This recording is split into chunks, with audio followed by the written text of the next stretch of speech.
નમસ્કાર દર્શક મિત્રો, કરંટ ટોપિકમાં હું પીનલ આપ સૌનું સ્વાગત કરું છું। કરંટ ટોપિકમાં આજે વાત કરી રહ્યા છે અપમાન પર આર પાર।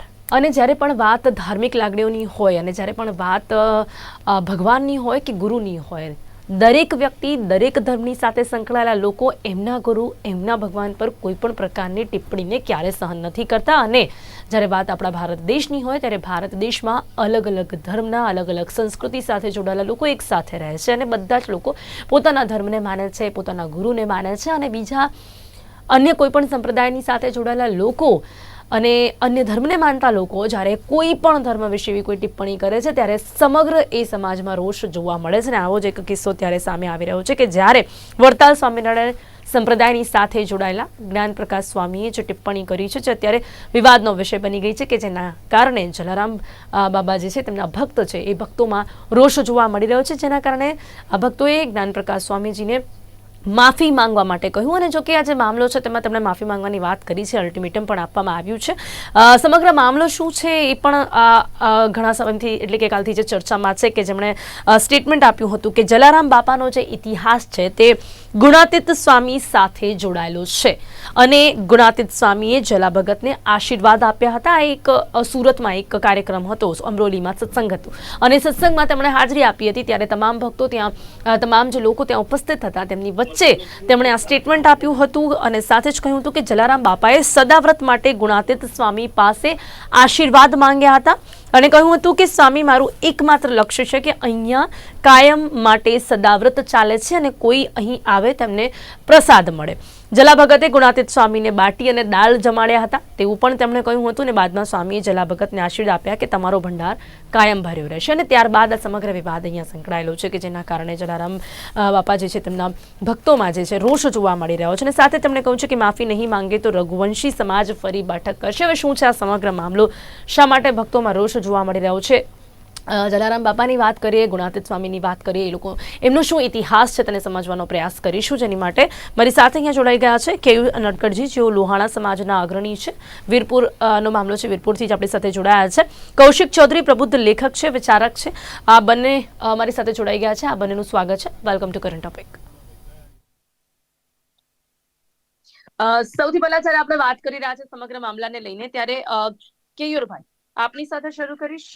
વાત વીરપુરની છે તો જ્ઞાન પ્રકાશ સ્વામી માફી માંગવા માટે વીરપુર જશે એવી વાતની જાણકારી મળી રહી છે। પહેલા આ સમગ્ર મામલાને સમજીશું કે જે રીતે તેમણે સુરત અમરોલીમાં જે સત્સંગ યોજાયો એમાં જે સ્ટેટમેન્ટ આપ્યું જેના કારણે અત્યારે સમગ્ર જે જલારામ બાપાના ભક્તો છે તે લોકોમાં રોષ જોવા મળી રહ્યો છે।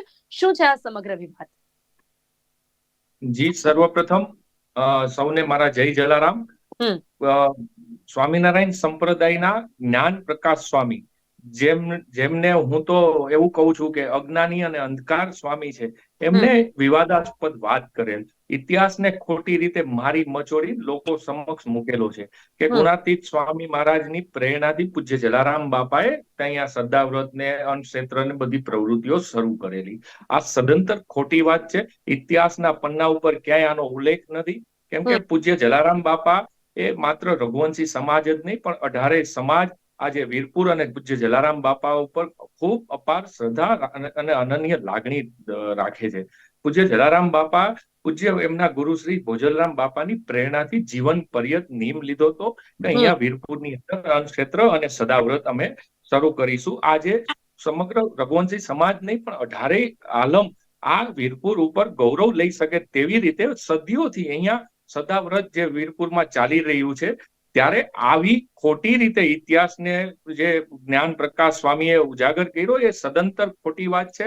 આજે વીરપુરની અંદર હજારો લોકો સ્વયંભૂ રીતે 18 સમાજના આવી ગયા અને ખૂબ લોકોમાં રોષની લાગણી અત્યારે હાલ પ્રવર્તી રહી છે। જી, હવે આપણી સાથે કૌશિક ચૌધરીજી છે, તેઓ પ્રબુદ્ધ લેખક છે, તો એમની સાથે પણ આ સમગ્ર વાતને વિવાદને તો સમજીશું, સાથે સાથે ઇતિહાસ પર પણ નજર કરવાનો પ્રયાસ કરીશું। કૌશિકજી, શું કહેશો પૂજ્ય જલારામ બાપા વિશે આ પ્રકારની ટિપ્પણી જેના કારણે ભક્તોમાં રોષ, શું છે સમગ્ર ઇતિહાસ?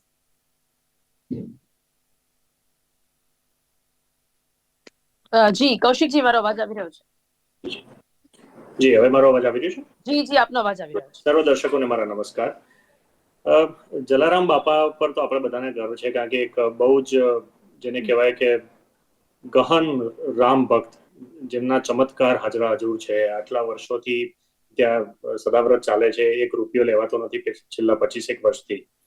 અને એમને આશીર્વાદ આપવા વાળા જે માણસો વાત કરી રહ્યા છે એ રૂપિયો આપ્યાના એક ટુકડો તો શું આશીર્વાદ ફોટો પણ નથી આપતા. તો આ વસ્તુ નવી નથી. 1 વર્ષ પહેલા મેં જલારામ બાપાની જન્મ જયંતિ ઉપર આર્ટિકલ લખેલો જલારામ બાપા ઉપર ફેસબુક ઉપર, અને એના કોમેન્ટમાં પણ આ લોકો આવું કહેવા માટે આવ્યા હતા.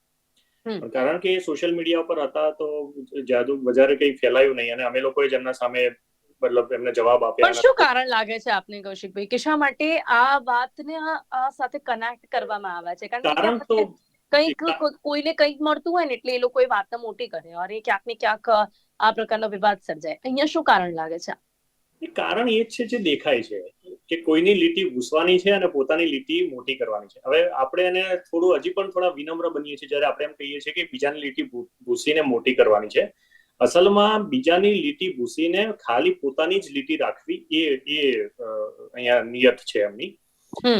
હું બિલકુલ જે સરખાવું છું આખા સમયને એ છે આજથી 1400 વર્ષ પહેલા તમે જયારે અરબી સમાજમાં ઇસ્લામ સ્થપાતો હતો એ સમયનું તમે જયારે જો થોડું વાંચશો યા એ પરિસ્થિતિઓને થોડી ચકાસશો તો તમને બિલકુલ આવી જ દેખાશે કે જ્યાં જૂના જે દેવી દેવતાઓ છે અને એમના જે ભક્ત છે એમને અનુસરવા વાળા જે લોકો છે એમને બિલકુલ કે આ દેવી દેવતાઓ ખોટા છે, આમને પૂજાય નહીં એમ કરીને મોહમ્મદ પૈગંબર આવ્યા, એમને અલ્લાહ નામના એક નવા નિરાકાર ઈશ્વરની સંકલ્પના આપી અને મોહમ્મદ પૈગંબરના જે અનુયાયીઓ બન્યા એ મુસ્લિમ બન્યા ઇસ્લામને ફોલો કરીને.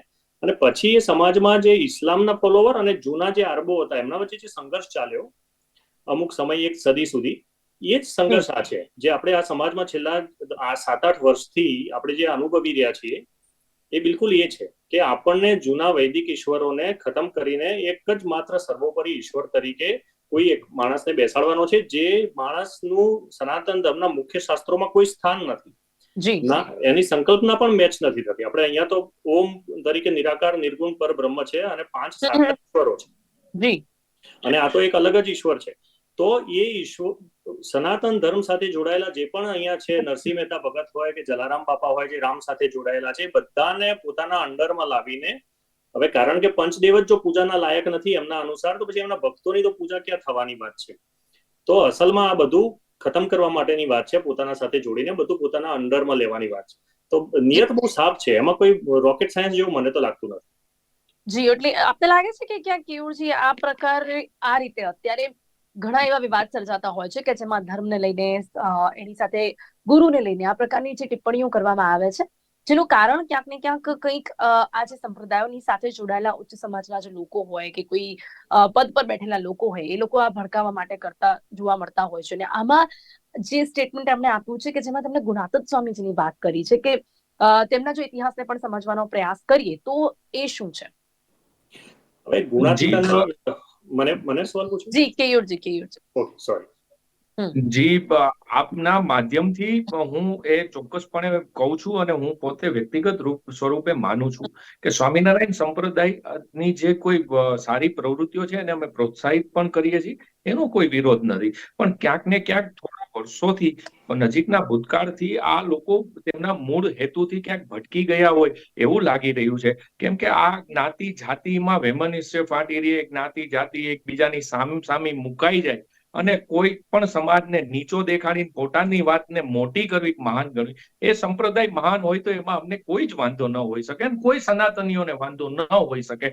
પણ આ પૂજ્ય વિશ્વવંદનીય સંત જલારામ બાપાને જે ભક્તો છે એની આસ્થા ઉપર સીધો પ્રહાર છે, આ સનાતનીઓ ઉપર પ્રહાર છે. મને ક્યાંક ને ક્યાંક એવું લાગી રહ્યું છે કે આ સમાજને અને ગુજરાતમાં આ ગુજરાત ઉપર ષડયંત્ર રચાઈ રહ્યું છે કે ગુજરાતની અંદર અગ્નિ ફાટી નીકળે, દાવાનળ ફાટી નીકળે અને જ્ઞાતિ જાતિઓમાં વૈમનસ્ય ફાટી નીકળે. પણ મને એક વિશ્વાસ છે, હું આપના માધ્યમથી હું એવું માનું છું કે ગુજરાતની સમજુ અને સાણી પ્રજા ક્યારેય આવા પ્રપંચીઓને સફળ થવા નહીં દે. અને વાત છે સૌરાષ્ટ્રની, ગુજરાતની, તો સૌરાષ્ટ્ર સંતો અને સુરાની ભૂમિ છે એટલે એની પ્રજા બધું જાણે છે.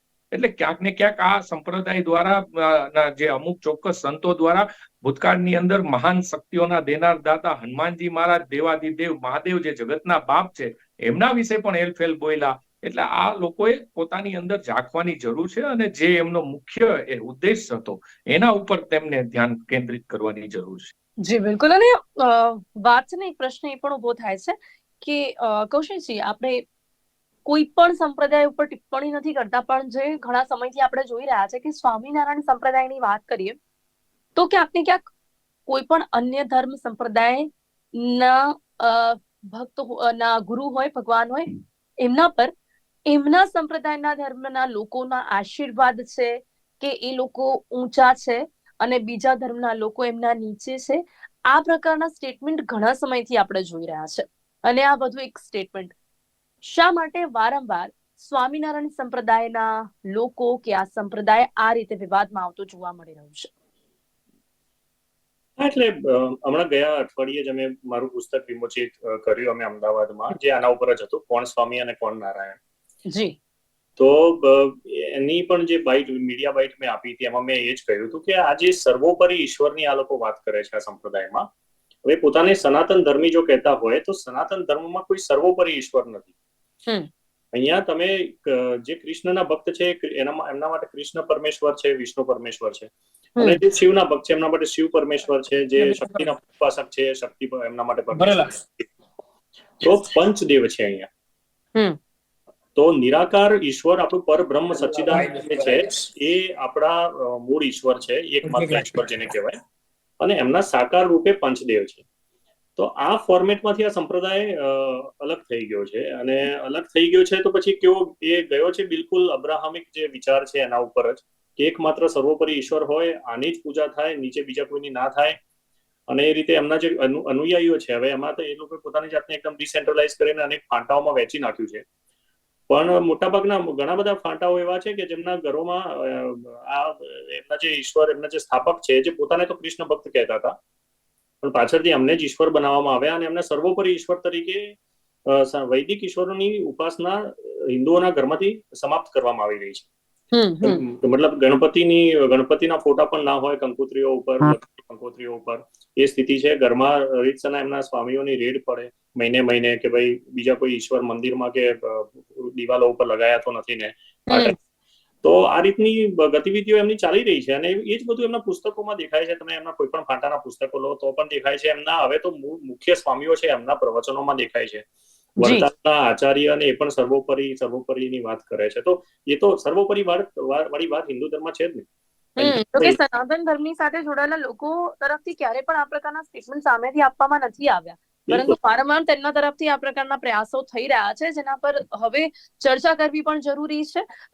મુકેશભાઈ આપણી સાથે જોડાયા છે, તેઓ સનાતની છે. મુકેશભાઈ, આપનું પણ સ્વાગત છે આ કાર્યક્રમમાં. મુકેશભાઈ, સમગ્ર જે મુદ્દો છે આપને ખ્યાલ છે, જે રીતે આ સ્ટેટમેન્ટ આપવામાં આવ્યું છે સ્વામિનારાયણ સંપ્રદાયના જ્ઞાન પ્રકાશ સ્વામી જે સ્ટેટમેન્ટ આપ્યું છે, એની સાથે સાથે પ્રશ્ન એ પણ ઉભો થઈ રહ્યો છે કે સ્વામિનારાયણ સંપ્રદાયની સાથે જોડાયેલા લોકો વારંવાર બીજા અન્ય કોઈ પણ ધર્મને નીચે દેખાડવાનો પ્રયાસ કેમ કરી રહ્યા છે, અને આ સ્ટેટમેન્ટ પર પણ આપનું શું માનવું છે? મુકેશજી, આ જે સ્ટેટમેન્ટ આપવામાં આવ્યું છે એ એક પ્રોફેશનલ વે અને કોઈના જે આંગળી અનુસાર અને કોઈ વિદેશી તાકાત પાછળ રહી અને એક ષડયંત્રના રૂપે આ સ્ટેટમેન્ટ અપાય છે. કારણ કે સ્વામિનારાયણ સંપ્રદાય એક પ્રોફેશનલ બિઝનેસ છે, અને જે સ્વામિનારાયણ સંપ્રદાય આજે સદાવ્રતનો માટે જે આશીર્વાદની વાત કરે છે, પોતે તો પ્રેમવતી નામની હોટલો હાઈવે ઉપર ચલાવીને પૈસા ઉઘરાવે છે, મફતમાં કોઈ ખવડાવતો નથી. જ્યારે 100 કરોડનું દાન આવે છે અને 25 કરોડ ખર્ચે છે, એ જે સંપ્રદાય સ્વામિનારાયણ સંપ્રદાય આ પ્રકારની વાતો કરતા હોય તો એ યોગ્ય નથી. કારણ કે 4 નવેમ્બર 1799 ભગવાન જલારામ બાપા નો જન્મ થયો હતો. ત્યારે છપૈયાની અંદર સ્વામિનારાયણ ભગવાનનો જન્મ જે છે એ 1781 થયો હતો. એટલે આ આટલા શોર્ટ સમયગાળાની અંદર એ એટલો પ્રચાર પણ કરી નાખ્યો અને ત્યાં પણ જતા રહ્યા. આ પ્રકારના જે સ્ટેટમેન્ટ આપવામાં આવે છે બિલકુલ વાહિયાત છે, અને આ સંત કહેવાને લાયક જ નથી. આમના ડીએનએ તપાસો તો તમને ખ્યાલ આવે કે આ લોકો માત્ર પ્રોફેશનલિઝમ, ભક્તોને ભોળવીને સારું બોલતા આવડે છે એ એમની પ્રોપર્ટી છે. એટલે સારું બોલીને કેમ ગુમરાહ કરવા પબ્લિકને. મુકેશભાઈ, કદાચ આપને ખ્યાલ હોય કે પહેલા પણ હનુમાનજીના મંદિરમાં પણ તસ્વીર થકી એમણે એક મેસેજ આપવાનો પ્રયાસ કર્યો હતો. આ સ્વામિનારાયણ ભગવાન એક્ચ્યુઅલી વ્યક્તિએ ઉભા કરેલા ભગવાન છે. સ્વામિનારાયણ ભગવાન નથી, સ્વામિનારાયણ ભગવાન નથી, એ વ્યક્તિ વિશેષ ભગવાન છે. પરંતુ જલારામ બાપા કોણ છે? કે જેમ આપણે કૃષ્ણ અને રામ મનુષ્ય અવતાર ધારણ કરીને પૃથ્વી પર આવી અને પોતાનું જીવન પ્રદર્શન પથ નિર્દેશન કર્યું, એ પ્રમાણે જલારામ બાપાએ પણ પોતે આ ધરતી પર એક આવ્યા અને પોતાના પિતા વ્યવસાય હોવા છતાં પોતે એક 16 વર્ષની ઉંમરે લગ્ન કરી અને સદાવ્રત ચાલુ કર્યું. એમના ચમત્કારો ઘણાય છે. જામનગરના રાણમલ રાજાના ત્યાં પણ એમને લાકડીના સ્પર્શથી પણ વસ્ત્રદાન ખૂટ્યા નહીં, ત્યાં અન્નદાન ખૂટ્યા નહીં. એટલે આ ચમત્કાર નથી, આ દેવત્વ છે. એટલે આવા દેવત્વ સામે આંગળી ચીંધવી એ અઘોર પાપ છે. ગુજરાતની અંદર, દેશની અંદર કે વિશ્વની અંદર જલારામ બાપાનું નામ ખૂબ જ મોટું ચાલે છે, ખૂબ જ મોટું આસ્થા લોકો ધરાવે છે. પરંતુ સ્વામિનારાયણ સંપ્રદાયના આ પ્રકારના જે પોતાની આગળ જ્ઞાન શબ્દ લગાડે છે, એ જે પોતાની આગળ અનુપમ શબ્દ લગાડે છે, કોઈ લવરાત્રી કહે છે, કોઈ આશીર્વાદ, અમારા આશીર્વાદ અમે જ મોટા છીએ. અમારા સનાતન ધર્મમાં મોટો તો માત્ર એક ઈશ્વર છે, જે પરમ તત્વ છે, ઓમકાર છે. પરંતુ જે પ્રકારે લોકોને ગુમરાહ કરવામાં આવે છે એ અયોગ્ય છે, નિંદનીય છે, અને આવા લોકોને સરકારે પણ ટકોર કરવી જોઈએ. જી કેયુરજી, આપણે તો કદાચ સ્વામિનારાયણ સંપ્રદાયની વાત કરીએ તો એટલો ઇતિહાસ બધા લોકોને ખ્યાલ હોય એવું ના જ હોય, પણ આપણે એમની વાત કરી છે સંત ગુણાતીતાનંદ સ્વામી ના આશીર્વાદ હતા, જેમની માટે તમને કહ્યું છે, એમનો કોઈ ઇતિહાસ ખ્યાલ છે? જે કૌશિકજી કદાચ આપને ખ્યાલ હોય કે જે રીતે હમણાં કનેક્ટ કરવાનો ટ્રાય કર્યો છે. જી આપની આ વાત લોકો સમક્ષ હું એક વાત ઉજાગર કરું આપના જી બિલકુલ. માધ્યમથી કે સ્વામિનારાયણ સંપ્રદાયમાં અમારા જ રઘુવંશી કુળના પૂજ્ય યોગીજી મહારાજ પણ હતા, અને એનું આજે પણ અમને ગૌરવ છે. એટલે આ સંપ્રદાય અત્યારે બની બેઠેલા છે, આ લોકો છે ને ખોટા ભગવા ધારણ કરી સનાતનને લજવે છે. 3-4 દિવસ પહેલા નજીકના ભૂતકાળમાં જ આ લોકોના સૃષ્ટિ વિરુદ્ધના કૃત્યો મીડિયામાં પ્રસિદ્ધ થયા છે. આ લોકો સનાતનને, હા, ઘણીવાર આવ્યું છે. અને આ લોકો, તમે જમીન માફિયાઓમાં પ્રવૃત્તિઓ ચલાવે છે. આનાથી સનાતનનું માથું શર્મસાર થઈ જાય છે. તો છે જ નહીં. આ ભગવો ધારણ કરી રાક્ષસી વૃત્તિ વિચારધારા ધરાવનારા આ લોકો છે. આ લોકોએ ભગવો ત્યાજી દેવો જોઈએ. આ અમારા જ કુળના પૂજ્ય યોગીજી સ્વામી. હું આપને એમ કહીશ કે કેયુરજી, આપણે કદાચ બધા જ લોકો પર આ ટિપ્પણી ન કરીએ. દરેક સંપ્રદાયમાં, દરેક ધર્મમાં આપણને અમુક એવા લોકો જોવા મળતા હોય, એટલે આપણે કોઈના જેવા ના બનીએ. આપણે દરેક ધર્મ અને સંપ્રદાયની રિસ્પેક્ટ કરીએ. અમુક એવા લોકો છે કે જેમના કારણે આ બધા જ લોકો બદનામ થઈ રહ્યા છે. ચોક્કસ. મેં એ જણાવ્યું કે અમુક જે ચોક્કસ સંતો જે અત્યારે સંતોના લિવાજમાં રાક્ષસો બનીને બેઠા છે, જે લોકો જાણે છે, અને આ જે ઘટનાઓ બધી હમણાં બની રહી છે, જેમ આ મુકેશભાઈએ કહ્યું એમ, આ ક્યાંક મોટું ષડયંત્ર છે. આમાં વિદેશી તાકાતો ક્યાંક કામ કરી રહી છે. ગુજરાતને બદનામ કરવાની વાત છે, ગુજરાતની શાંતિ દોરવાનો ગંભીર પ્રયાસ થઈ રહ્યો છે. અને આપના માધ્યમથી હું સરકારશ્રીને પણ નમ્ર અપીલ કરું છું કે આમાં મધ્યસ્થી થાય અને આ વિવાદનો સુખદ અંત લાવવામાં એ પણ મધ્યસ્થી થાય. કેમ કે આખરે આ ગુજરાતની શાંતિ દોરવાનો મોટામાં મોટું પ્રપંચ અને ષડયંત્ર છે. આને હું એ જ રીતે જોઉં છું. અને મેં કહ્યું એમ કે સ્વામિનારાયણ સંપ્રદાયમાં અમારા જ રઘુવંશી કુળના પૂજ્ય યોગીજી મહારાજ એમાં વર્ષો સુધી સેવા આપેલ, અને આજે પણ અમને અમારા સ્વામિનારાયણ સંપ્રદાયમાં જે પૂજ્ય યોગીજી મહારાજ હતા એમનું પણ ગૌરવ છે. અને પ્રમુખ સ્વામી મહારાજ પણ વિશ્વ વિખ્યાત છે જ, એમાં કોઈ સવાલ નથી. પણ અત્યારે ક્યાંક ને ક્યાંક સ્વામિનારાયણ સંપ્રદાયમાં લેફાગુઓ આવી ગયા છે. તો એની પણ સ્વામિનારાયણ સંપ્રદાયના જે કોઈ વડાઓ હોય, જે કોઈ આનું સંચાલન કરતા હોય, જે મુખ્ય લોકો હોય, તેમને પણ આ ગંભીરતાથી જોવું જોઈએ. કેમ કે આ છાસવારે આવી બધી ઘટનાઓ બને. તમે વિચાર કરો કે સ્ત્રીઓ નહીં, નાના નાના ભૂલકાઓને આ લોકો પીખી નાખે. આ કેવી રીતે ગુજરાત સહન કરે છે, મને એ નથી સમજ્યા. પણ તમને હું એક ખાતરીપૂર્વક કહું છું કે આ જે બધી ઘટનાઓ પ્રકાશમાં આવતા લોકોમાં એટલો બધો આ સંપ્રદાય ઉપર ફિટકાર છે. એટલે ક્યાંક ને ક્યાંક આવા ચોક્કસ લોકો દ્વારા જે પ્રવૃત્તિઓ સ્વામિનારાયણ સંપ્રદાયમાં થઈ રહી છે, એટલે આમાં ક્યાંક ને ક્યાંક એ લોકોએ ઇન્ટરનલ સુધારો કરવો જોશે. નહીતર આ સંપ્રદાયને ખૂબ ઊણો આવી લાગી જવાનો છે. કેમ કે આખરે તો આ સનાતન ઉપર જ પ્રહાર છે. જી જી જી જી જી સાથે જ અત્યારે જે વાત કરી રહ્યા છે આપણે કૌશિકજી, હવે અહીંયા જયારે જે પ્રકારે હમણાં વાત કરી, તો આપ જો આપણે આ સમગ્ર સંપ્રદાયની વાત કરીએ, આ સમગ્ર જે મુદ્દો ચાલી રહ્યો છે, જો તેની વાત કરવામાં આવે તો ફરી એક વખત હું કહીશ કે જો આપણે જેમની વાત આપણે કરી છે, જેમ કે સદાવ્રત અન્નક્ષેત્રની વાત કરીએ, વર્ષોથી ચાલી રહ્યો છે, એના ઇતિહાસને આપણે સમજીએ કે કઈ રીતે બેન સદીઓ પૂજ્ય બેન જલારામ બાપા આપને રોકી એક મિનિટ, સદીઓથી ચાલી રહ્યો છે, જી સદીઓથી જી સદાવ્રત અને અન્નક્ષેત્ર પૂજ્ય જી ભોજનરામ બાપાની પ્રેરણાથી જ પૂજ્ય જી જલારામ બાપાએ અહીંયા વીરપુરમાં ચાલુ કર્યું અને આજે પણ સદીઓથી એ જ આજની તારીખ ઇતિહાસને આપણે સુધીમાં ફરી ચાલુ. વખત અહીંયા ચોક્કસથી 1876 થી ચાલે છે. પ્રયાસ કરીશું જી, જે સદીઓથી ચાલી રહ્યું છે અને પૂજ્ય જે સંત જલારામ બાપા હતા, કઈ રીતે તેની શરૂઆત થઈ હતી. કૌશિકજી, આપણે એક વખત એ ઇતિહાસ પર પણ નજર કરવાનો પ્રયાસ કરીશું, કારણ કે અહીંયા જેમણે સ્ટેટમેન્ટ આપ્યું છે ને, સ્ટેટમેન્ટ જ વિવાદાસ્પદ બન્યું છે, કે જેમણે કહ્યું છે કે જે સંત ગુણાતીતાનંદ એમના આશીર્વાદથી ચાલે છે. આ બહુ વિવાદાસ્પદ સ્ટેટમેન્ટ જેમણે આપી દીધું છે. આપણે એ ઇતિહાસને ફરી એક વખત સમજવાનો પ્રયાસ કરીશું. એ ઇતિહાસ એ વખતે જયારે હું એ આર્ટિકલ એના ઉપર લખતો હતો, એ વખતે મેં એનો રિસર્ચ કરેલો અને મેં લખેલું છે, પણ એટલું પૂરેપૂરું મને એક્ઝેક્ટ વર્ષ વાળી વાત જે છે એ મને ભૂલાઈ ગઈ છે. પણ હું એટલું જાણું છું કે એમાં સ્વામિનારાયણ સંપ્રદાય અને જલારામ બાપાનું જે આખું એમનું જે ભક્તિ માર્ગ છે, એમનું જે આખું ઇકોસિસ્ટમ એટમોસ્ફિયર જે કહીએ એને કે લેવા દેવા જ નથી, કે ટચ જ નથી. એ ભોજલરામ બાપાની કૃપાથી એમણે એમની આશીર્વાદથી અને એમના માર્ગદર્શનથી એમને સદાવ્રત ચાલુ કર્યું હતું. અને જલારામ બાપાનું આખું જીવનના બધા પરચાઓ જે છે રામ ભક્તિના છે, પોતાની પત્ની પણ એમને દાનમાં આપી દીધેલા અને એ રીતના આખા એમના ચમત્કારો છે. તો એના વિશે વધારે જાણતો નથી, પણ અહીંયા હું કહેવા માંગીશ ગુણાતીતાનંદ સ્વામી સાથે જે આ વાત કરી છે એના માટે, એવું શું આજના સમયમાં આપણે અનેક સંતો એક સાથે નથી જીવતા હોતા, અલગ અલગ સમયના, અને એ શું એકબીજાની શુભેચ્છા મુલાકાતો નથી લેતા હોતા, કે કોઈ એક માર્ગેથી જતા હોય, વચ્ચે બીજા સંતનો આશ્રમ આવતો હોય, તેમની મુલાકાત લે, યા બીજા જતા હોય અને એમાં કોઈ એક સંત જે છે એ જો સિનિયર છે યા વૃદ્ધ છે બીજા કરતા, તો એ એમના સામે હાથ જોડીને વિનમ્રતાથી નતમસ્તક થાય, એમની સેવા કરે, પૂજા કરે, કંઈક એમનું સેવા કરીને એમનો પ્રસન્ન કરવાની કોશિશ કરે. તો આવી શુભેચ્છા મુલાકાતો તો સંતો વચ્ચે થયેલી હોય, પણ એને જયારે કોઈ માણસ આ રીતે બતાવવાની કોશિશ કરે, યા પોતાના પુસ્તકોમાં પહેલા લખી દે અને પછી ધીમે ધીમે એને ક્યાંક કોલમ, ન્યૂઝપેપરની કોલમ, કૌશિકભાઈ માફ કરજો, હું આપને વચ્ચેથી રોકીશ એટલા માટે કે ક્યાંય ઇતિહાસના પન્નામાં આવો કોઈ ઉલ્લેખ જ નથી કે ગુણાતીત સ્વામીજી અને પૂજ્ય જલારામ બાપાનો કોઈ મિલાપ થયો હોય, મળ્યા હોય. આ બધું સદંતર ખોટી રીતે આ જ્ઞાન પ્રકાશ, જેને હું અજ્ઞાની અને અંધકાર સ્વામી નું બિરુદ આપ્યું છે, એ આ ખોટી રીતે વાત કરે છે. ક્યાંય ઇતિહાસમાં આવો ઉલ્લેખ જ નથી.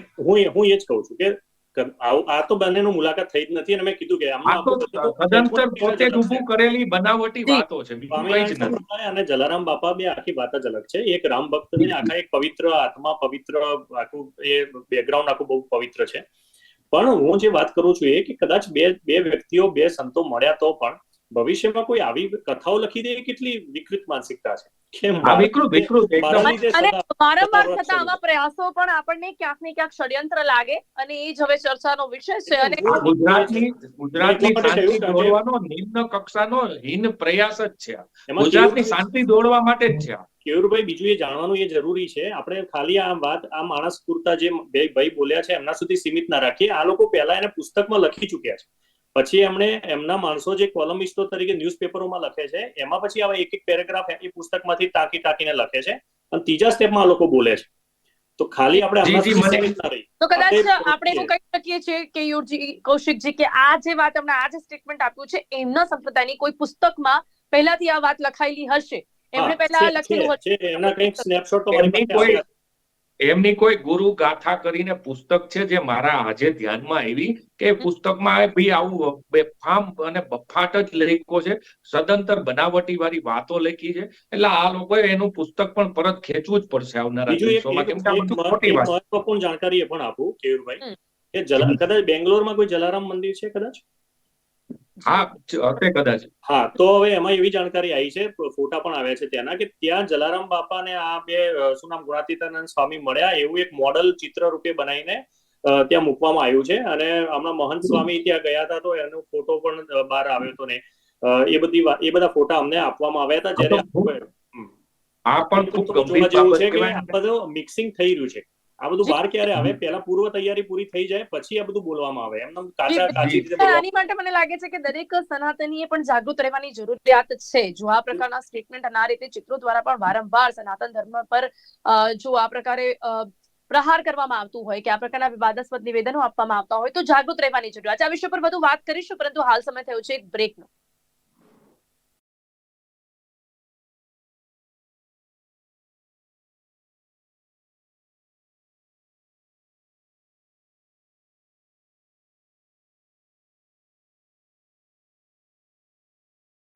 બ્રેક બાદ ફરી એકવાર આપનું સ્વાગત છે કરંટ ટોપિકમાં. વાત કરી રહ્યા છે આજે જે રીતે અપમાન કરવામાં આવ્યું છે સ્વામિનારાયણ સંપ્રદાયના સંત દ્વારા. જ્ઞાનપ્રકાશ સ્વામીજીએ જે સ્ટેટમેન્ટ આપ્યું છે જે વિવાદાસ્પદ સ્ટેટમેન્ટ છે અને હવે ચર્ચાનો વિષય બની ગયો છે કે વારંવાર શા માટે આ સંપ્રદાયના જે લોકો છે કે જે ધર્મની સાથે આ જોડાયેલા લોકો અન્ય ધર્મના લોકો પર આ પ્રકારની ટિપ્પણી કરે છે. સનાતન ધર્મને ક્યાંક ને ક્યાંક શું વારંવાર ટાર્ગેટ કરવાનો પ્રયાસ થઈ રહ્યો છે કે કેમ, તે વિષય ઉપર આપણે ફરી આજે ચર્ચા છે તેને આગળ વધારીશું.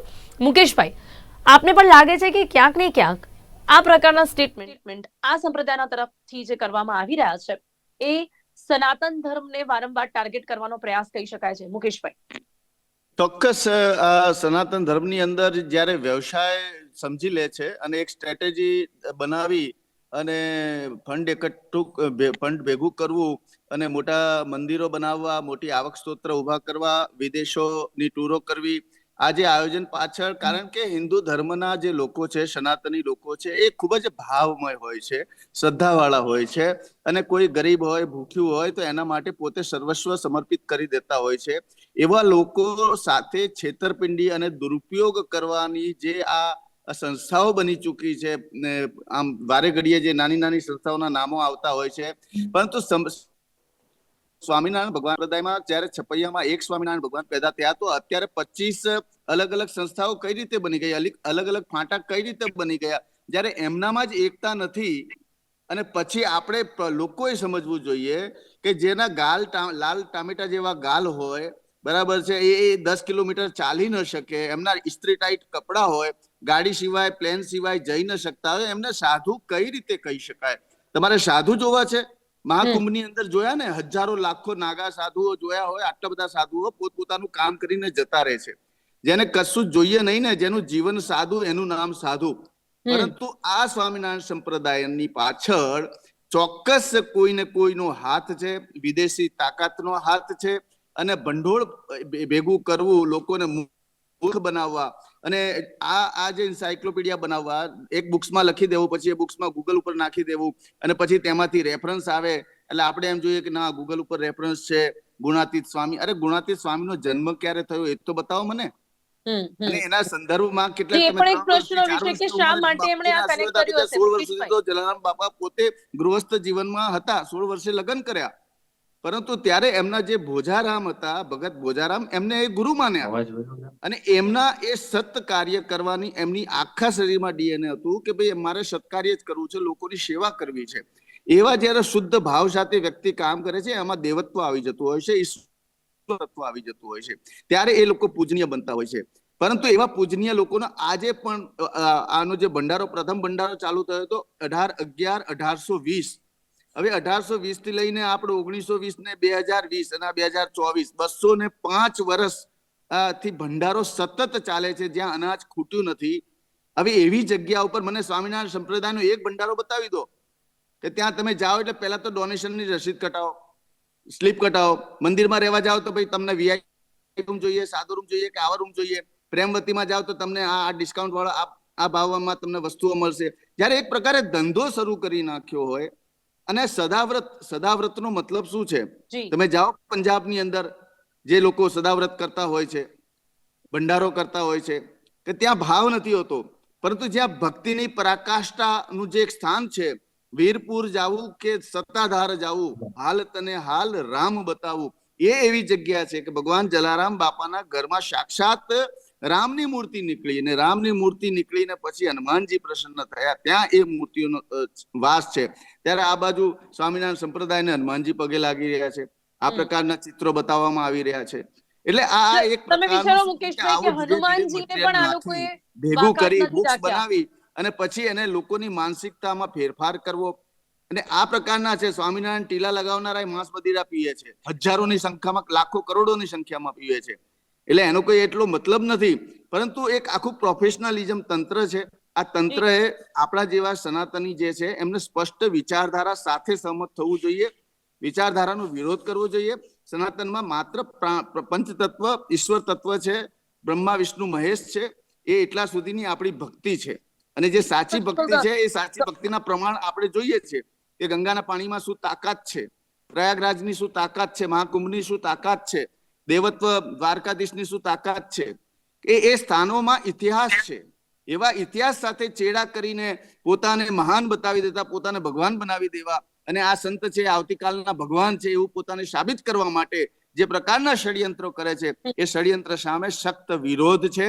આવા લેભાગો ઉપર પબ્લિક જે દિવસે જાગૃત થઈ જશે ને તો બહાર નીકળવું એમને ભારે પડી જશે. જી બિલકુલ બિલકુલ. અને એમની જરૂરિયાત પણ લાગે છે કૌશિકભાઈ. એમને છે ને હનુમાનજીને પણ બાકી નથી રાખ્યા. આપણા હનુમાન દાદાના ભક્તો એ લોકોમાં પણ રોષ જોવા મળ્યો હતો કે જયારે આટલું મોટું મંદિર જે ખુદ હનુમાન દાદાનું હોય ને ત્યાં પણ એ લોકોએ ચિત્ર તરીકે એમનાથી પણ નીચે બતાવ્યા હોય. એટલે કોઈને બાકાત નથી રાખી રહ્યા આ લોકો. ભગવાનને પણ એમના સંપ્રદાય કે ધર્મના લોકોની સાથે જોડાયેલા લોકો એમનાથી પણ ઉપર હોય એ પ્રકારનો સંદેશો ક્યાંક ને ક્યાંક આ લોકો સુધી પહોંચાડવાનો પ્રયાસ કરી રહ્યા છે કૌશિકભાઈ. એટલે બેન એમાં કેવું છે, બે શબ્દો છે, એક છે કરેક્ટનેસ અને એક છે પોલિટિકલ કરેક્ટનેસ. એક સાચું હોવું અને પોલિટિકલી સાચું હોવું. તો હું પોલિટિકલી સાચું કહીએ તો આ બધી વાતો જે અત્યારે બાકીના બે મહેમાનો અમારા ભાઈઓ કરી રહ્યા છે એ બધી કરી શકાય. બિલકુલ સાચું કેવું હોય તો પછી એમના પુસ્તકોમાં લખ્યું છે એ વાંચવું પડે. કે કુંડળધામમાં લખ્યું છે કે અક્ષરધામમાં બેઠેલા સહજાનંદ સ્વામીએ પેલા રામને મોકલ્યા, એ ધર્મ ના સ્થાપી શક્યા એટલે ફસાઈ ગયા. કૃષ્ણને મોકલ્યા, એ ફસાઈ ગયા એટલે સહજાનંદ સ્વામીને પોતે આવવું પડ્યું. અને એ બધા સનાતન ધર્મના શિવ ભગવાન બધા પંચદેવ છે, એમના સેવક છે, એમનામાંથી શક્તિ લે છે. હવે તમે હનુમાનજીની વાત કરો છો, પણ હનુમાન તમે એ જોવો કે સારંગપુર મંદિરની જે સ્થાપના થઈ છે એમાં ગોપાળાનંદ સ્વામીએ એ કોઈ જીવા ખાચરના પાળિયામાંથી એ મૂર્તિ બનાવી છે હનુમાનજીની. હવે હું એમને હનુમાન નથી કહેતો એટલા માટે કારણ કે હનુમાન ત્યાં છે. હનુમાન કોઈ પણ વાનર આકૃતિને તમે હનુમાન નથી કહેતા. હનુમાન એ રામાયણનું એ પાત્ર છે જે રામ ભક્ત છે. તો રામ જ્યાં છે ત્યાં હનુમાન છે. હવે તમે સારંગપુરમાં જશો તમને ત્યાં રામનું નામ જોવા નહીં મળે. તમને ત્યાં શ્રી રામ લખેલું નહીં હોય, ત્યાં તમને હનુમાન ચાલીસા નહીં દેખાય, ત્યાં તમને સહજાનંદ સ્વામીના પગે પડતા દેખાશે એ જે પણ મૂર્તિ છે. બરાબર. હવે બીજું એમાં બહુ ખાસ વાત કે છે કે ગોપાળાનંદ સ્વામીએ જયારે એની સ્થાપના કરીને એમાં પ્રાણ પૂર્યા મૂર્તિમાં, તો એ મૂર્તિ ધ્રુજવા લાગી અને ગોપાળાનંદ સ્વામી એમના શિષ્યને કીધું કે જાઓ મૂર્તિના દર્શન કરતા હો. તો મૂર્તિમાંથી હનુમાનજી બહાર, એ લોકો એવું કહે છે કે હનુમાનજી બહાર નીકળ્યા અને પેલા ભાઈ જે એમને પગે લાગવા આવ્યા હતા એમના હાથ પકડી લીધા કે તમે પણ ગોપાળાનંદના સેવક છો ને હું પણ એમનો સેવક છું, આપણે તો ગુરુભાઈ છીએ. હનુમાનજી ગોપાળાનંદને આવું કહે રહ્યા છે. સ્વામિનારાયણ એ બધાને છોડી દઈએ આપણે. તો આ લોકોએ કઈ બાકી નથી રાખ્યું. એક વાત બિલકુલ સ્પષ્ટ અને સમજી લેવા જેવી છે કે જલારામ બાપા એ રામ ભક્ત છે. રામ અને સીતારામ જન્મ્યા એવા સીતારામના જાપ કરતા થઈ ગયા હતા. તો એ આપણું સનાતન ધર્મનું પાત્ર છે. સામેના પક્ષે જે બોલી રહ્યું છે સનાતન ધર્મનું પાત્ર નથી. એ અંગ્રેજો દ્વારા મેનિપ્યુલેટ કરાયેલો એક નવો સંપ્રદાય છે જે સનાતન ધર્મ અને એના વૈદિક કિશોરોને ખતમ કરવા માટે છતાં પણ સનાતન ધર્મ તરફથી કોઈ દિવસ આ રીતે ટાર્ગેટ કરવામાં નથી આવી રહ્યા. છતાં પણ જે ધર્મ ભારત દેશ છે અહીંયા પોતાના ધર્મ અને સંસ્કૃતિને લઈને ચાલી શકે છે, પણ આ લોકો સામેથી આ રીતે ટાર્ગેટ કરી રહ્યા છે. એટલે એ તો સનાતન ધર્મનું છે કે આપણે કોઈને કન્વર્ટ નથી કરતા, પણ સનાતન ધર્મ સિવાયનું જે અબ્રાહમિક પાસું છે, જે અબ્રાહમિક બેકગ્રાઉન્ડ વાળા લોકો એ કન્વર્ટ કરવા માંગે છે, બીજાને નષ્ટ કરવા માંગે છે. તો આ લોકો એવા છે એટલા માટે આ અટેક કરી રહ્યા છે. આપણે તો શું કેવા છીએ કે ભાઈ જ્યાં પણ સંત દેખાય ત્યાં બ્રહ્મનો વાસ છે, બ્રહ્મનું તત્વ એમાં જાગૃત થયું છે તો સંત છે. આ લોકો એવું પણ કૌશિકભાઈ લાગે છે કે આ બહુ જ મોટી સંખ્યામાં આ રીતે લોકો જોડાઈ રહ્યા છે ને આ ધીમે ધીમે કરીને, જેમ કે ક્યાંક આવું ચિત્ર બનાવી દેવું, પછી ક્યાંક એવું કંઈક સ્ટેટમેન્ટ આપી દેવું, વારંવાર લોકોને ભડકાવી દેવા, ક્યાંક ને ક્યાંક આ લોકો ઇતિહાસ બદલવાનો પ્રયાસ કરી રહ્યા છે. એટલે અત્યારે મહાકુંભની જે વાત કરી મુકેશભાઈ, સનાતન ધર્મ શું છે ને તેનું ઉદાહરણ ક્યાંક આપણે જોઈ શકીએ છીએ. એક મહાકુંભમાં જયારે લોકો ભેગા થયા ત્યારે એ સંખ્યા આપણે જોઈ શકીએ છીએ. પણ લાગે છે કે આ લોકોને કાં તો એ વાતનો ભય છે, કાં તો હવે એ લોકો એના ઉપર ક્યાંક તરફ મૂકવાનો પ્રયાસ કરી રહ્યા છે. જી હવે એની સાથે વાત કરીએ વીરપુરની. તો કેયુરજી, વીરપુર ના જે લોકો છે ત્યાંના લોકો, આપની જે પેઢીઓ હશે તે જલારામ બાપા જે હતા એમની સાથે ક્યાંક એ લોકો જોડાયેલા હશે, એમને જોયા હશે. તો આપણે એ જો ઇતિહાસની પર નજર કરીએ, વાત કરીએ તો જે રીતે જાણીએ છીએ કે ગુરુ પણ બોજલરામ બાપા હતા. તો એના વિશે કેટલું જાણવા મળે છે? ત્યાં વીરપુરમાં કેવી ભક્તિ જોવા મળે છે જેના કારણે અત્યારે ત્યાંના લોકોમાં આટલો રોષ જોવા મળી રહ્યો છે? બેન, આપને કહું, સનાતન પરંપરા મહાન પરંપરા છે. 5000 થી પણ વધુ સમયથી આ પરંપરા ચાલી આવે છે. કેટલાય સનાતન ઉપર ભૂતકાળમાં સદીઓ હજારો વર્ષોથી આક્રમણ થઈ રહ્યા છે, પણ સનાતનનો વટવૃક્ષ આજે ગેગુર વડલો બની ગયો છે. તેવી રીતે વીરપુરની અંદર પૂજ્ય જલારામ બાપાના ભક્તો માટે એવું કહેવાય છે કે સનાતન પરંપરાની અંદર મહાપર્વ એટલે દિવાળી, અને દિવાળી એટલે જલારામ ભક્તો માટે જલારામ જયંતિ એ બીજી દિવાળી.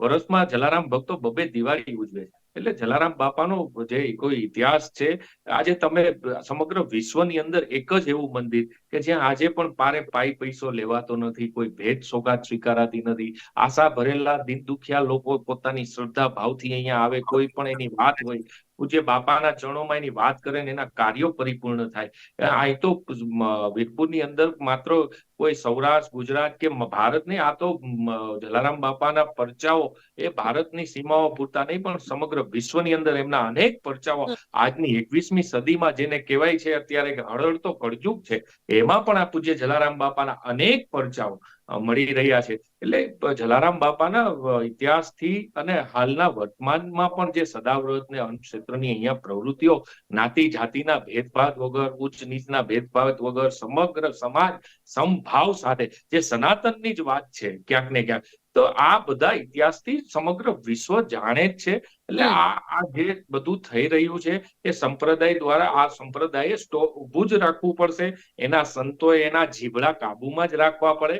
વારંવાર સનાતનીઓ ઉપર પ્રહાર કરે. આજે તમે બેન વિચાર કરો કે એના કૃત્યો તમે વિચાર કરો કે સ્ત્રીઓ તો ઠીક, નાના નાના ભૂલકાઓને આ હદે વ્યાજબી છે. જી બિલકુલ. જી જી જી જી આના ઘેરા પ્રત્યાઘાતો છે ખૂબ. હું તો અહીંયા ગ્રાઉન્ડ ઉપર છું. સૌરાષ્ટ્ર ને ગુજરાતના ગામે ગામથી અત્યારે હજારો લોકો સ્વયંભૂ વીરપુર તરફ આવી રહ્યા છે.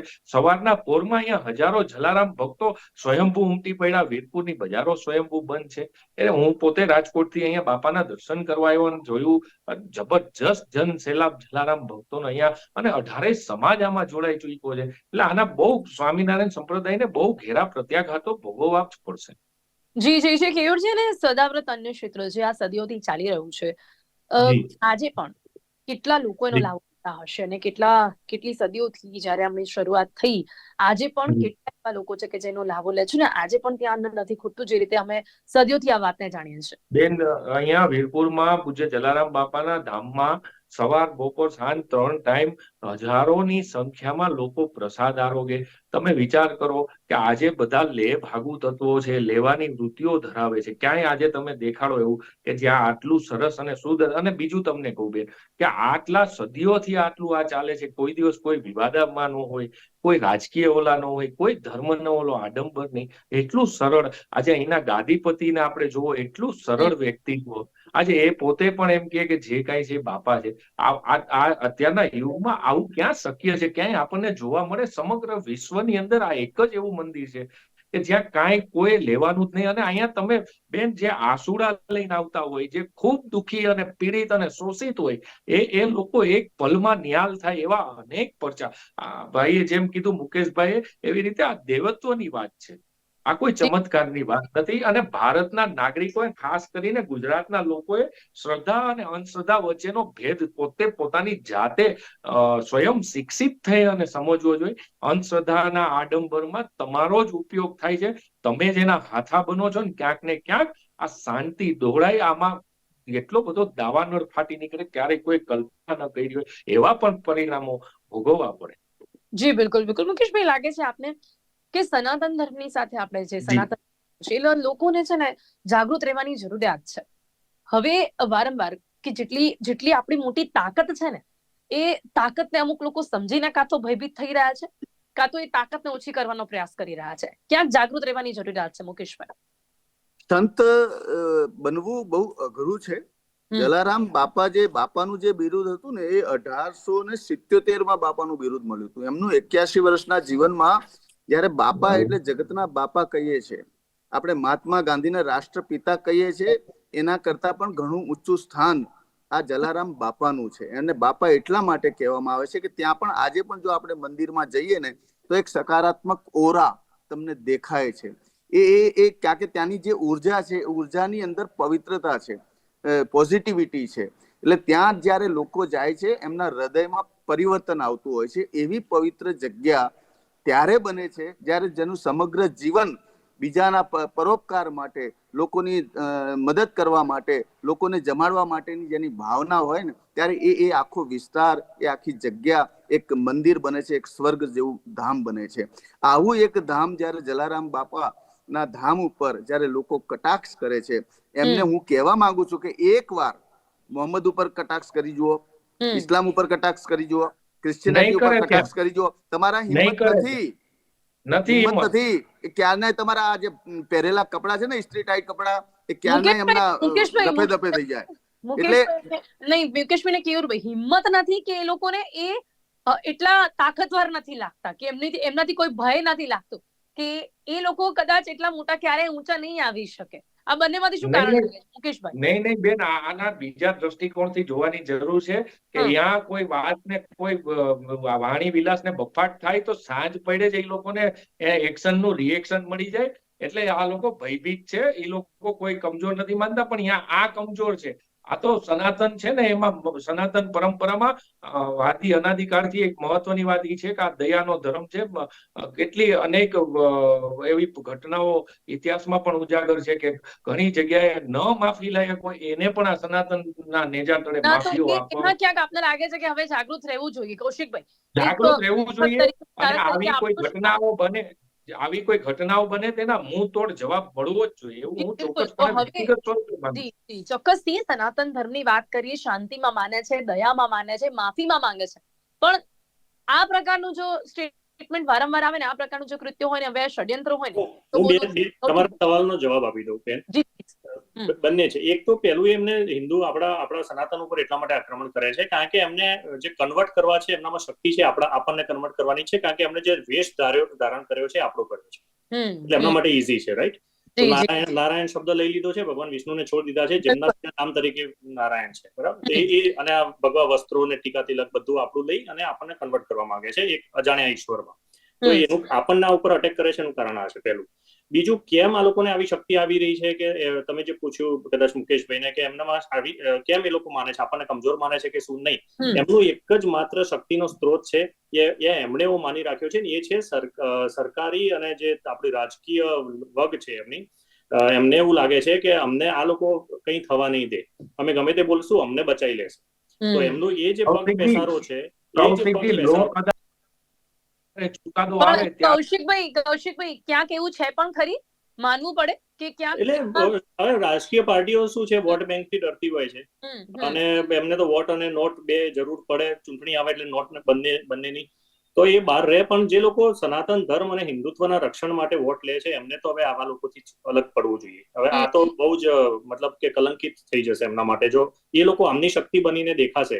આ લોકોને એવું લાગશે કે એ પાર્ટીઓ આમની શક્તિ છે તો એમના માટે કલંકિત ઇતિહાસ લખાશે. હું એવું માનું છું. એમને હવે કૌશિકભાઈ આપની વાત સાથે સંપૂર્ણપણે સહમત છું. કોઈ પણ રાજકીય પાર્ટીઓએ મત માટે કે મતના સોદાઓ માટે આવા જે સનાતનના ખોટા ભગવા ધારણ કરીને રાક્ષસી વૃત્તિ ધારણ કરીને જે નીકળે છે એને ક્યારેય છાવરવા કોઈ પણ રાજકીય આમની શક્તિ ખતમ થઈ જશે. આજે દાખલા તરીકે નરેન્દ્ર મોદીજી અને મોહન ભાગવતજી આમના વિરુદ્ધમાં એક સ્ટેટમેન્ટ આપી દે ને ખાલી કે ભાઈ આવું બધું આપણે હિન્દુ ધર્મ છે નહીં, આ બધું અંદર કરાય નહીં, આ બધું ખોટું છે, ખાલી એક સ્ટેટમેન્ટ આમની અડધોઅડધ શક્તિ ને અડધોઅડધ લોકો જે આમનાથી જોડાયેલા છે અલગ થઈ જશે.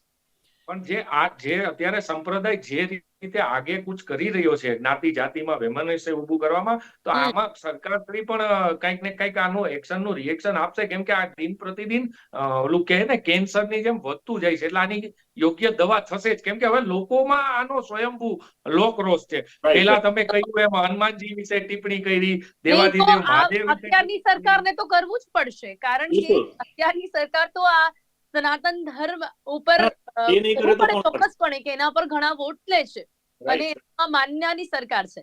તો મુકેશભાઈ લાગે છે કે ક્યાંક એક રાહ જોવાશે ખૂબ જ ઝડપથી આ પ્રકારના કોઈ સ્ટેટમેન્ટની?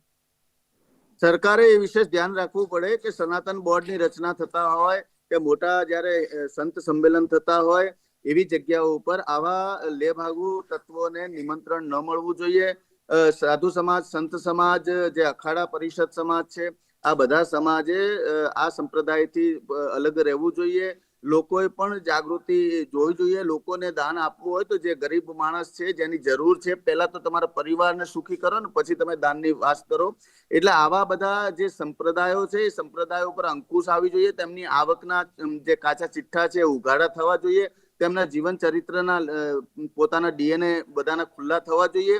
કારણ કે આની અંદર કેટલાય બળાત્કારીઓ આવી ગયા, કેટલાય બધા પૈસા બનાવવા વાળા આવી ગયા. આપણે જોયું જમીન છે કે માફિયાઓ ગાદીપતિ માટે પણ લડાઈ આપણે જોઈ છે. બે સાધુ સંતો વોટ બેંક બનાવીને ગાદીપતિ માટે પણ તેઓ લડ્યા એ છે, લોકો અંદર રાજનીતિ અંદર પણ કરે બાજે છે. છે. તો આ કોઈ- લોકોને કઈ રીતે કોઈ સંત કહી શકાય? પૈસાથી કોઈ પ્રેમ ના હોવો જોઈએ, એ લોકો ગાદી માટે ઝઘડે છે. એટલે આ જેનું એક જીવન બહુ સાધુ, જેનું જીવન સાધુ એનું નામ સાધુ. હમ, હમ. જે પૈસાથી પ્રેમ કરે એને સાધુ કહેવાય જ પણ નહીં. જે મુકેશ, તમારે હજી ત્યાં પણ એમ સાધુ આવીને કહીશ કે પૈસા આપણે માંગી લે છે ને એ સાધુ સનાતન હોય જ માનનારા ના લોકો શકે. છે, એટલે આપણે બધા જ લોકોને હજી પણ ટાર્ગેટ ના કરીએ. આપણે હજી પણ આપણા ધર્મનું જે સન્માન કરીએ છીએ, અન્ય લોકોનું અપમાન નથી કરતા. તો આમાં પણ જે લોકો આવી પ્રવૃત્તિઓ સાથે જોડાઈ ગયા છે ને, એમને ક્યાંક અલગ કરો. કારણ કે આ ભારત બેન દેશ છે, બધા બેન જ આપના બધી બેન સંસ્કૃતિ આપના માધ્યમથી ચાલનારો દેશ છે. જી બેન આપના માધ્યમથી એક વાત કરું કે જે જી સંપ્રદાયનો વ્યસન મુક્તિનું અભિયાન હતું, જે વર્ષોથી ચાલતું હતું, આજે તમે વિચાર કરો એના જ સંપ્રદાયના સ્વામીઓ પોતે વ્યસનોમાં ઓતપ્રોત હોય એવા વિડીયો મીડિયામાં વાયરલ થાય. આ એમાં લોકો કઈ દિશામાં જઈ રહ્યા? કેયુરભાઈ, આમાં એવું છે ને કે દુઃખની સાથે આ વાત પણ કરવી પડે કે હવે આવું તો છે ને એક જ લોકો પસંદ કરનારા તો દરેક ધર્મમાં હોય છે. દરેકમાં એ આપણે પણ માનવું પડે, દરેક ધર્મમાં હોય છે. પણ અહીંયા હું સંખ્યા વધતી જોવા મળી રહી છે, એટલે એમને અટકાવવું પણ જરૂરી એક છે. વાત હું થોડું કહેવા ચિંતાની માંગીશ. વિષય છે ને કે જે સંખ્યાઓ એની વધી રહી છે આવા લોકોની, આ હમ. સંપ્રદાય કોઈ પણ સંપ્રદાયમાં જ્યારે જી રાક્ષસી વૃત્તિ લોકો જે ધરાવતા એવા લોકો આમાં આવી જાય અને એની સંખ્યા દિન પ્રતિદિન વધતી જાય ત્યારે સમાજને લૂણો જ લાગે. જી બિલકુલ બિલકુલ બિલકુલ. હવે વીરપુરમાં 2 દિવસ સજ્જડ બંધનું એલાન છે. તો કેયુરજી, શું લાગે છે જી. કે માફી માંગવા માટેની જે વાત છે, હવે એમાં છે ને જે આ જ્ઞાન પ્રકાશ સ્વામી છે ને, એમણે એ ઝૂકી ગયા છે.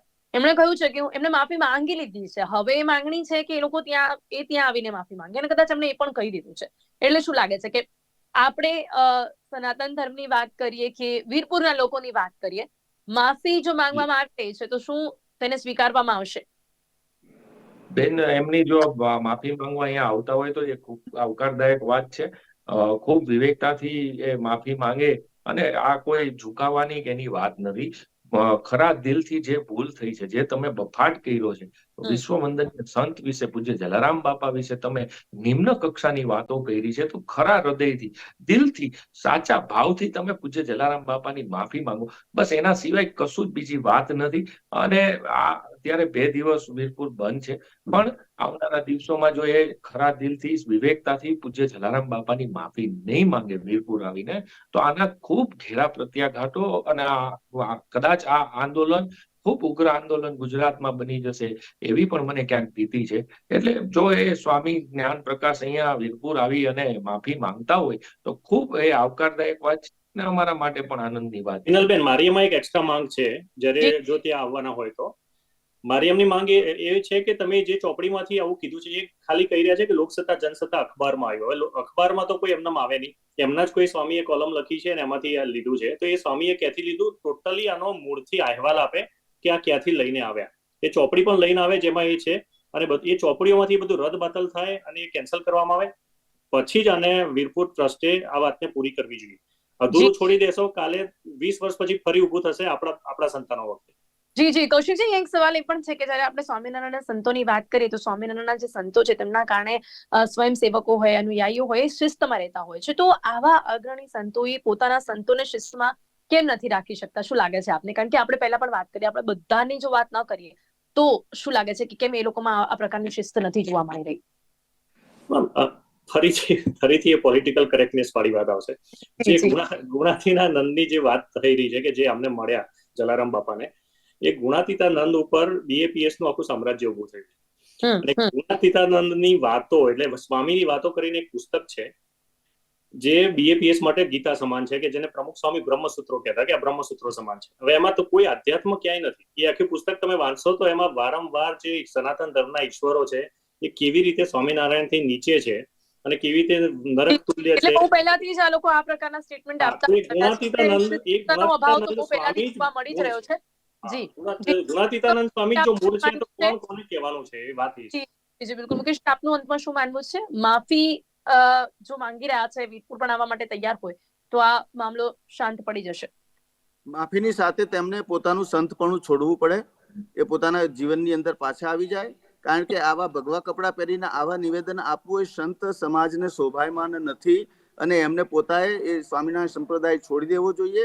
અને ભક્તિ કરવી જોઈએ, ત્યારે જ એમની માફી યોગ્ય ગણાશે. કેવી કારણ કે થશે? આ આયોજન પૂર્વક થતા આ સ્ટેટમેન્ટ છે, એટલે બહુ એને ગંભીરતાથી લેવા જોઈએ છે. કોઈ પણ વ્યક્તિને સામાન્ય ન લે. સામાન્ય સંસ્થાઓ કે બીજા આપણા હિન્દુસ્તાનની અંદર હજારો લાખો ધર્મ છે. હિન્દુ ધર્મ નથી, હિન્દુ સનાતની છે. એટલે સનાતન 18 લાખ કરોડ વર્ષ જૂનો સનાતનના ઇતિહાસના પુરાવા છે. એટલે એના ઉપર ક્યારેક આક્ષેપ કરવાનો, ધર્મથી વિમુખ લોકોને વિમુખ કરવાનો પ્રયાસ ન કરે. ભક્તો દ્વારા કેયુરજી ખૂબ ઝડપથી. જી શું આ પ્રકારની માંગણી ભક્તો દ્વારા થઈ શકે છે કે જ્ઞાન પ્રકાશ સ્વામીજી ન માત્ર માફી માંગે પણ એમને સજા થાય, કે એમને ધર્મથી છૂટા પાડવામાં આવે? આ બેન, હું વ્યક્તિગત રૂપે એવું માનું છું કે એમને ખુદને વ્યક્તિગત સ્વરૂપથી અંદરથી એવો ભાવ થવો જોઈએ કે જે મેં કે એ માફી માંગવા આવે છે અને વ્યક્તિગત રીતે શું નિર્ણય લે છે. સમય અહીંયા સમાપ્ત થાય છે. કૌશિકજી, મુકેશજી અને કેયુરજી, આપ સૌ મારી સાથે ચર્ચામાં જોડાયા તે બદલ આપનો ખૂબ ખૂબ આભાર. જય જલારામ બાપા. જય જલારામ. જી, તો આજે વાત કરી છે કે ખાસ જે સ્વામિનારાયણ સંપ્રદાય દ્વારા વારંવાર સનાતન ધર્મ પર જે ટિપ્પણી કરવાનો પ્રયાસ કરવામાં આવે છે, એની સાથે સાથે વારંવાર એમના સંપ્રદાયના અને એમના ધર્મને ઉપર અને સનાતન ધર્મને નીચું દેખાડવાનો જે પ્રયાસ વારંવાર કરવામાં આવે છે, તેને રોકવાનો સમય છે. હવે આ વારંવાર સહન ન થઈ શકે, કારણ કે આ એક ષડયંત્ર છે કે જે હવે જોવા મળી રહ્યું છે, ને તેને રોકવા માટે દરેક સનાતની અહીંયા જાગૃત થવાની જરૂરિયાત છે. ને એ ચર્ચા પણ અહીંયા કરી છે કે હવે તો જે સરકાર પણ આ સનાતન ધર્મ પર વોટ લઈ જાય છે, એ સરકારને પણ હવે આમાં ઇન્વોલ્વ થવું જોઈએ અને એ સ્ટેટમેન્ટ કે નિવેદન કે પછી જે કોઈ પણ નિર્ણય લઈને આ રીતનું જે ષડયંત્ર રચવામાં આવી રહ્યું છે, કે આ રીતે વારંવાર જે ટાર્ગેટ કરવામાં આવી રહ્યું છે, તેને રોકવાનો પ્રયાસ કરવો જોઈએ. કરંટ ટોપિકમાં અત્યારે બસ આટલું જ. ફરીથી મળીશું એક નવા વિષયની સાથે. ત્યાં સુધી રજા આપશો. નમસ્કાર.